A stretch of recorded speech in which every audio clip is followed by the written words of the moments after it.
Hey Gaithersburg, so continuing our theme with some pantry staples is some type of soup or stew, and tonight I want to show you what I'm making. It's one of my favorites, which is a take on Italian greens and beans. I make this probably several times a week in the winter time, but when it's cool or rainy or gloomy, I always have a craving. So that's what I'm whipping up tonight. Really easy to prepare, really tasty and hearty. You can prepare it with another protein if you prefer, or serve it with a whole grain, a fresh salad, some crusty bread, but it suits all palates, I think. It's savory and tasty. So greens and beans is an Italian-inspired dish. It's traditionally made with escarole. I'm using kale today.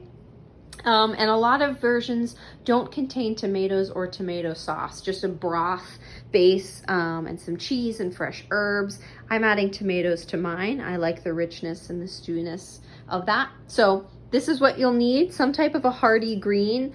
If you don't have escarole, kale is one of my favorites, so I'm using that today. I like to add mushrooms if I've got them. They taste really nice in this. You don't need to if you don't prefer the flavor, but add some additional phytonutrients and fiber. You do need some type of a broth, so I made bone broth earlier this week, and that's what I'm using today. So if you can in-source the broth, make it yourself, repurpose it in a soup or stew. If I have tomato paste, I'll use it. I don't have any, so I'm going to use a little arrabbiata sauce, just a pasta sauce, to help thicken the broth just a little bit, in addition to my tomatoes. So if you don't have this, it won't make or break it, but I'm adding a little bit. Red bell pepper, just for some more texture and phytonutrients and flavor. Extra virgin olive oil, cooking staple. Diced tomatoes, low salt, a couple big cans. Cannellini beans, again, a low sodium variety. So here's the canned goods again, star of some of my dishes this week. An onion, I'm using red just because I have some of it pre-chopped here. Several cloves of garlic. You can add as much or as little as you prefer. I'm going to use probably 4 or 5. I like garlic, but it can be overpowering, so use what you prefer. Red chili flakes, if you like spice. I go heavier on the spice just because I prefer it, but add as much or as little as you like. A little Parmesan cheese to garnish or not. So this is a traditionally vegan dish as long as the cheese is not added and you use a vegetable broth. I'm using chicken today. All right, so prep is done. The hardest part of this recipe really is just chopping the garlic and onions. If you're not using mushrooms, you save that step. If you're not using peppers, you save that as well. So really, all of the prep is done. Everything else is done in the pot. So I rinsed and drained my cannellini beans. The kale was already chopped. I like to buy the big, fresh, whole leaves and chop it myself. I'm being a little more cautious today. And I bought the pre-bagged and washed kale greens.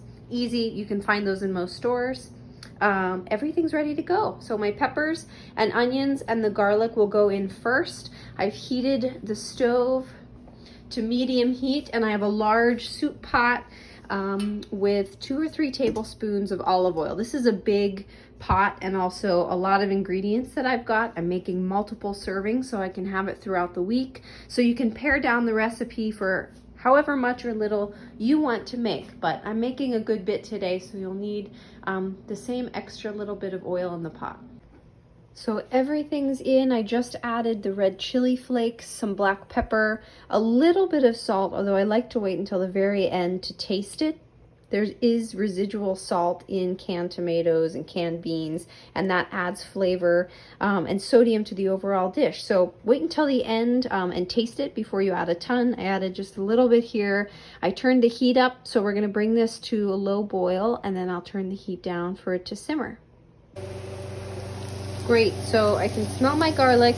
It's soft, so it's time to add almost everything else. The only thing we'll wait until the very last minute to add would be the greens. They tend to cook really quickly. You don't want them to get too soggy. And any toppings like fresh herbs or cheese. So I'm going to add my mushrooms, followed by my beans, tomatoes, bone broth, a little bit of my sauce or a tomato paste if you have it. We'll mix it. You'll notice it won't be boiling yet, so we'll bring it to a light boil and then turn it down to simmer and let that simmer for 15 or 20 minutes before we add the greens, and then you're done.